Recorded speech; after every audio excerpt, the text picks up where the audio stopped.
Estimados estudiantes, bienvenidos a la clase de Historia del Pensamiento Económico. Aquí su profesora, la profesora Wanda, y estamos aquí en este momento para continuar con el capítulo número 2, en donde nos quedamos la última vez, y podemos entonces volver a repasar un poco rápidamente que las importaciones extranjeras que fueron llevadas a las colonias fueron restringidas y prohibidas.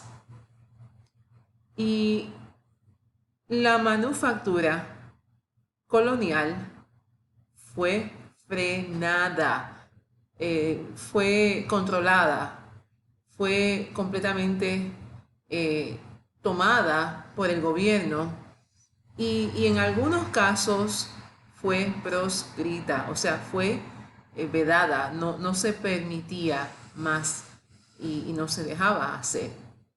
Entonces, esos territorios dependientes continuarían siendo subordinados y los productores de esas materias primas a bajo costo para la gran nación colonizadora. Y las importaciones de bienes manufacturados en Inglaterra. En otras palabras, ellos estaban obligados a comprar a lo que llaman la madre patria, a ese país que los colonizó. Hubo una oposición a lo que se conoce en esta clase, en esta específica explicación, a los peajes internos, digamos a los pagos de un tipo de tax, un tipo de pago al gobierno por tener el beneficio de hacer un negocio. Y también se aplicaron otras restricciones en el movimiento de los bienes. Los escritores del mercantilismo y practicantes reconocieron que todos esos pagos de impuestos o peajes, como se llama, o los impuestos, podrían acelerar las empresas de negocios e impulsar el precio de las exportaciones de un país. Y eso definitivamente, en parte, a que todas esas situaciones un poco incómodas y difíciles podían motivar a los empresarios a crear otros tipos de formas para sobrevivir y para poder continuar haciendo negocios de una manera más rentable. Por otro lado, el gobierno central era muy fuerte y era necesario para promover las metas del mercantilismo. El gobierno concedía privilegios de monopolio para compañías que se dedicaban al comercio exterior. Miren qué interesante. Hoy en día eso no se permite en nuestra jurisdicción. Un gobierno central fuerte fue requerido para asegurar las regulaciones nacionales que fueran uniformes. Gobiernos centrales fueron necesarios para alcanzar las metas del nacionalismo, proteccionismo, colonialismo, intercambio interno entre esas islas o países y la madre patria en cuanto a los impuestos excesivos. Y había una gran necesidad de la población de trabajadores dedicados, pero también que fueran soldados y marineros listos para batallar para la gloria de esas riquezas de esas naciones grandes y poderosas que eran las que colonizaban, pero también para mantener la oferta de los empleos que fuera alta, a ver si podían dar más empleos y tener el full employment para ayudar a la economía a ser pujante y a crear una mayor cantidad de bienes y servicios y para vender todos esos productos. Pero el problema aquí era que los salarios iban a estar bajos. La pregunta entonces sería, ¿qué ventaja traía esto? Entonces los salarios bajos. Y hablando de salarios bajos, deberían, número uno, permitir precios bajos en las exportaciones. Y eso es lo que ellos sacan de esa colonia hacia afuera. Número dos, aumentando la entrada del metal del oro.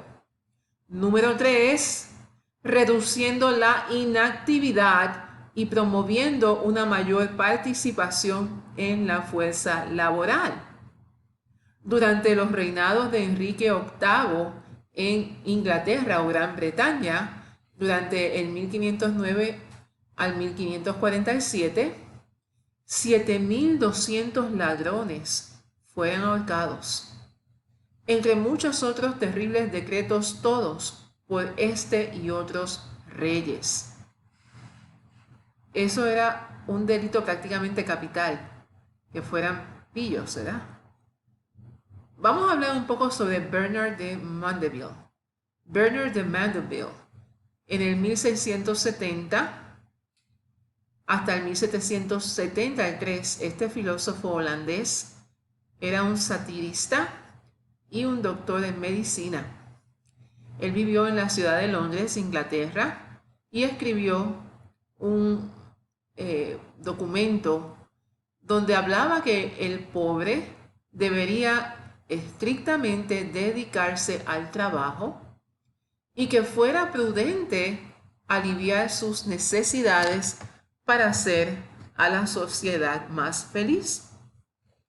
Y para aquellos que no conocen a lo que se refiere la sátira se describe desde los tiempos de la antigua Grecia como una parte de una crítica política que trata con eventos que son de actualidad para la ciudad y que tienen una influencia significativa en la opinión pública ateniense, que la tenían para esa época, para ese entonces.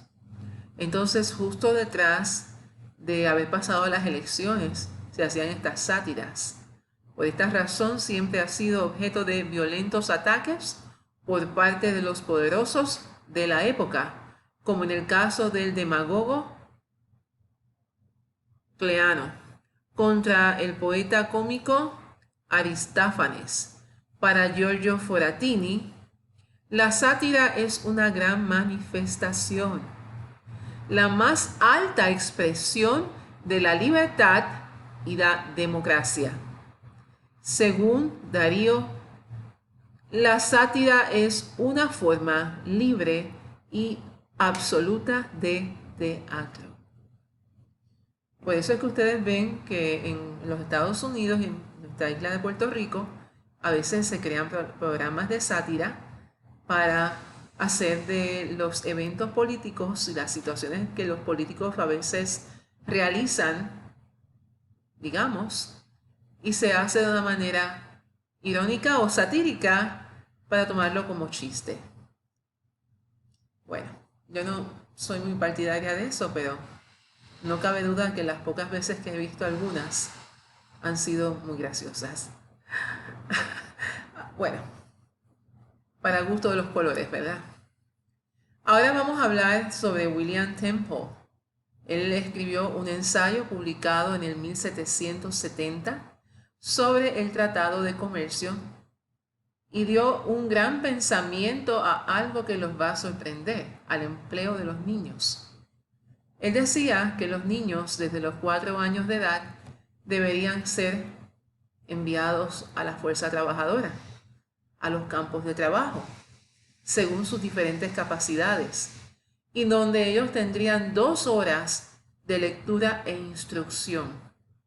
Deberían ser empleados 12 horas diarias para obtener su sustento. Esto con el objetivo de las próximas generaciones que deben ser habituadas a estar constantemente empleadas, que a la larga se pruebe que se entretengan y estén de acuerdo con todas las oportunidades que se le presentan.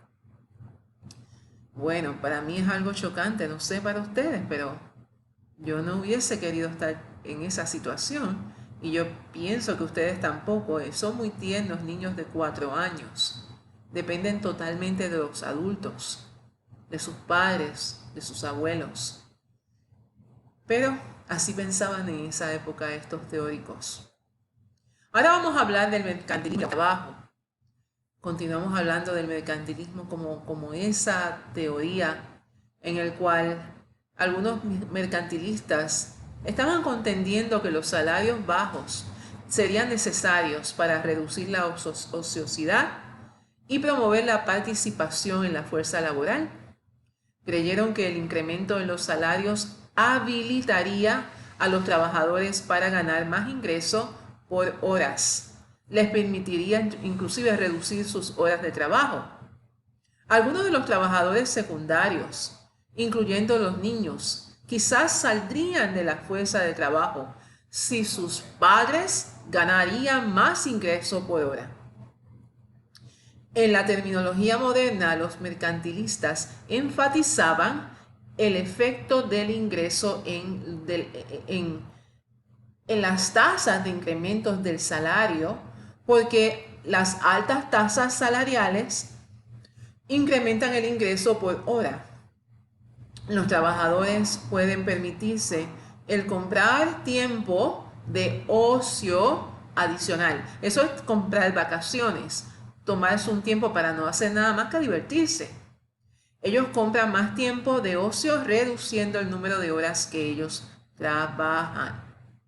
Por otro lado, los mercantilistas pasan por alto un efecto de compensación de sustitución del incremento de la tasa de salario. En un artículo clásico del año 1930, el economista británico Lionel Robbins, del 1898 hasta el 1984, cuando fallece, explicó que un salario alto reduce el precio del ingreso. Menos tiempo de trabajo es requerido para obtener $1 de valor de los bienes. Por ejemplo, el precio de $1 de ingreso es la mitad de una hora de trabajo cuando la tasa de salario es $2 por hora. Pero cuando la tasa de salario incrementa a 3 por hora, el precio de $1 de ingreso cae 1/3 de una hora de trabajo. Porque el ingreso es barato en términos de horas de trabajo. Los trabajadores compran más ingreso. Ellos compran ingreso trabajando horas extensivas y tomando menos tiempo de ocio. Y tenemos por aquí finalmente que el efecto de sustitución de Robbins, de ese teórico, puede ser explicado de forma diferente. Un aumento de la tasa salarial significa que los trabajadores deberían dar por vencido más ingreso y, entre comillas, bienes por cada hora de ocio o descanso consumida, implicando que el precio del costo de oportunidad salarial aumenta. Cuando el precio de un bien incrementa, las personas compran menos de él. Entonces los trabajadores compran menos tiempo de ocio y trabajan horas extendidas. Ellos sustituyen